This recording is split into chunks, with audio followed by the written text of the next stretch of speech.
নমস্কার দর্শক, সংবাদ আবির্ভাব ও আবির্ভাব নিউজে আপনাদের সকলকে স্বাগত।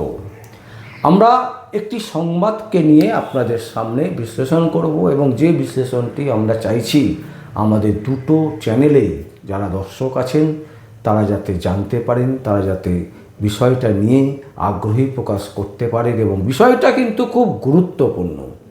একটি নাম এই মুহূর্তে পশ্চিমবঙ্গে যত রাজনীতিবিদরা আছেন তাদের থেকে একটু অন্যরকম, কিন্তু একেবারে সংবাদ শিরোনামে চলে আসছেন। তিনি হচ্ছেন হুমায়ুন কবির। হুমায়ুন কবিরের আগেও নানান রকমের মন্তব্যের জন্য তিনি সংবাদ শিরোনামে উঠে আসেন, কিন্তু এইভাবে লাগাতার একটা বেশ কয়েক মাস ধরে তিনি কিন্তু সংবাদ শিরোনামের প্রথম সারিতে কিন্তু আছেন। এবং তিনি নিজে দল গঠন করেছেন এবং সেই দল মিমের মতন দলের সাথে আন্ডারস্ট্যান্ডিং করেছেন এবং প্রত্যক্ষ পরোক্ষভাবে বেশ কিছু দল তাকে কিন্তু সমর্থন করছেন। এবং যার ফলে যেটা দেখা যাচ্ছে কি, যে হুমায়ুন কবির এই মুহূর্তে একটা নাম, একটা প্রতিষ্ঠান হয়ে দাঁড়িয়েছে। এখন বিষয়বস্তু হচ্ছে হুমায়ুন কবিরকে কেন এত তোলা হলো, কোন জায়গায় দাঁড়িয়ে হুমায়ুন কবিরকে তোলার জন্য, মানে সংবাদ শিরোনামে আনার জন্য প্রয়াস তৈরি করা হলো কেন? তার কারণ হচ্ছে তৃণমূল কংগ্রেসের কাছ থেকে একটা বৃহৎ সংখ্যক মানুষ, মুসলিম সম্প্রদায়ের যে মানুষজন আছে, তারা রীতিমতো মুখ ফেরাচ্ছিলেন। এবং সেই মুখ ফেরানোটা যদি সত্যি সত্যি একেবারে চলে যায় তাহলে কিন্তু তৃণমূল কংগ্রেসের ধরাশায়ী অনিবার্য। তাই সেটা যাতে অন্য কোথাও না যায়, হুমায়ুন কবিরের কাছে যাতে চলে যায়, এই রকম নাকি একটা পরিকল্পনা তৈরি করা হয়েছিল। এবং সেই পরিকল্পনা অনুযায়ী হুমায়ুন কবির কিন্তু তার দল গঠন করেন। এবং দল গঠন করার আগেই তিনি যেটা করলেন, প্রথম হচ্ছে একেবারে সংবাদ শিরোনামের প্রথম স্থানে চলে এলেন। বিভিন্ন ইউটিউবার তাকে ক্যাশ করতে শুরু করলো এবং তারাও বিপুলভাবে হুমায়ুন কবিরের কাছ থেকে অর্থ কামিয়েছেন বলে সংবাদ সূত্রে, বিভিন্ন সূত্র থেকে খবর পাওয়া যাচ্ছে। যেভাবে হুমায়ুন কবির নিউজের সম্মুখীন চলে এলেন, নিউজের ওপর সারি, নিউজের ওপর পাতায় একেবারে চলে এলেন, সেটা হচ্ছে কি না, অযোধ্যায় তিনি যে রাম মন্দির বিতর্ক তৈরি হয়েছিল আপনারা সকলেই জানেন। এবং সেই বিতর্ককে সুপ্রিম কোর্ট কী করেছিল, যেটা রায় দিয়ে সেখানে রাম মন্দির তৈরি করা হয়েছিল এবং তার পাশে একটি জমি দিয়ে বলা হয়েছিল যে এখানে মুসলমানরা তারা তাদের মসজিদ তৈরি করতে পারে। বাবরি মসজিদ ছিল সেই মসজিদের নাম এবং সেই মসজিদকে ভেঙে দীর্ঘ বছরের শুনানির পর এই রায় এসেছিল সুপ্রিম কোর্ট থেকে এবং তারপর সেখানে মন্দির হয়েছিল রাম মন্দির। তো বাবরি মসজিদকে ক্যাশ করে কি করলো হুমায়ুন কবির, তিনি বললেন মুর্শিদাবাদের রেজিনগরে আমি এইখানে বাবরি মসজিদ বানাবো।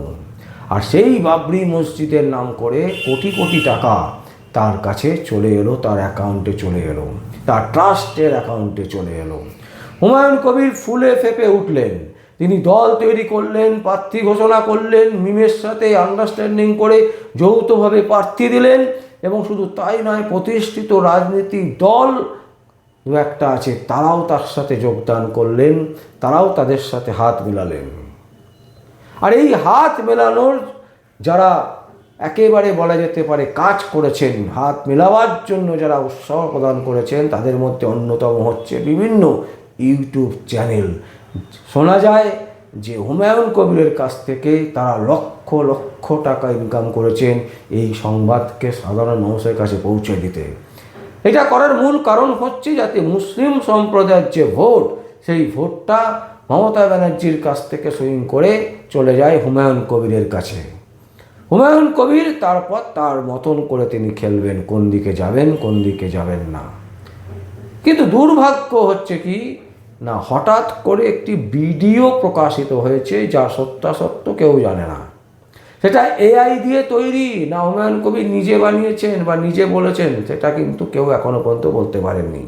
তবে শোনা যাচ্ছে যে 20 কোটি টাকার সেখানে ডিল হয়েছিল নাকি তৃণমূল কংগ্রেসের সাথে। আর এই ভিডিও দেখার পরেই মিম তারা কি করলো, বলল যে আমরা হুমায়ুন কবিরের সাথে কোনো অবস্থাতেই যৌথভাবে লড়াই করব না। তারা প্রত্যাহার করে নিল এবং বলল শুধু তাই নয়, হুমায়ুন কবিরের মাথা খারাপ হয়ে গেছে যে কারণে এই সমস্ত করে বেড়াচ্ছে।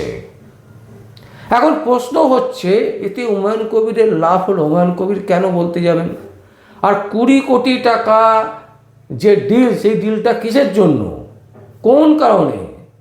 মুসলিম ভোটটাকে তার কাছ থেকে নিয়ে বা সেই মুসলিম ভোটটাকে নিয়ে আবার তৃণমূল কংগ্রেসে চলে যাওয়ার জন্য কি 20 কোটি টাকার ডিল হয়েছিল? আমরা জানি না। আবার অন্যদিকে শোনা যায় যে বিজেপি নাকি 1000 কোটি টাকা তাকে দিয়ে রেখেছেন। এক অসম্ভব ব্যাপার স্যাপার চলছে পশ্চিমবঙ্গে, যা বাস্তবের সাথে কোনো মিল নেই। কিন্তু একটা জায়গায় যেটা খুব সূক্ষ্মভাবে মিল আছে, সেটা হচ্ছে মুসলিম ভোট।